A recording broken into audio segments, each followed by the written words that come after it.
বৌমা, ও বৌমা, আমার তো সারা বাড়ি চিল্লি চিল্লি মাথা ব্যথা হয়ে গেল। তুমি ছাদে গাছের সামনে করছোটা কি? আরে মা ভাবছি না, আমি তো অপেক্ষা করছি।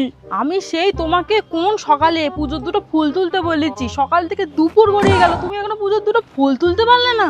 আরে যে কটা ফুল ফুটেছিল সেগুলোকে তো তুলেছি, কিন্তু কুড়িগুলোকে কখন থেকে রিকোয়েস্ট করছি ফোটার জন্য, কিন্তু কিছুতেই রিকোয়েস্ট অ্যাকসেপ্ট করছে না ফোটার জন্য। ফুটো তো আমার সোনায় বাঁধানো কপাল বৌমা। মাথায় কি গোবর পড়া এইটুকু জানো না কুড়িগুলো তো কাল সকালে ফুটবে? আরে মা, আপনি যে কুড়িগুলোকে কাল সকালে ফোটার ইনস্ট্রাকশন দিয়েছেন সেটা তো আপনি আমায় বলেননি। সত্যি করে একটা কথা বলো তো বৌমা, তুমি কোন ক্লাস অবধি পড়েছো? আমি তো গ্রাজুয়েশন কমপ্লিট করেছি।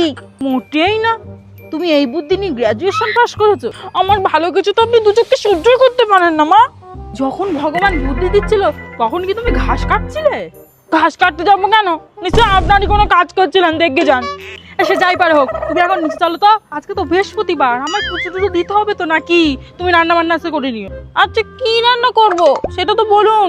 আজকে তো আবার ভাত দুটি খেতে নেই, তুমি একটু ডালিয়ার মতন খিচুড়ি করো আর বেগুন ভাজা পাঁপড় ভাজা করো খুনি। তা চলো এখন নিচে চলো। আচ্ছা বৌমা, ও বৌমা, পুজো পুজো তো দিয়ে চলে এলাম, খাবার দাবার বাড়ো, খাবো তো নাকি?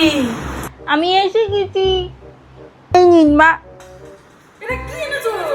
আপনার জন্য ডালিয়ার খিচুড়ি, ধরুন। বন্ধু মাছ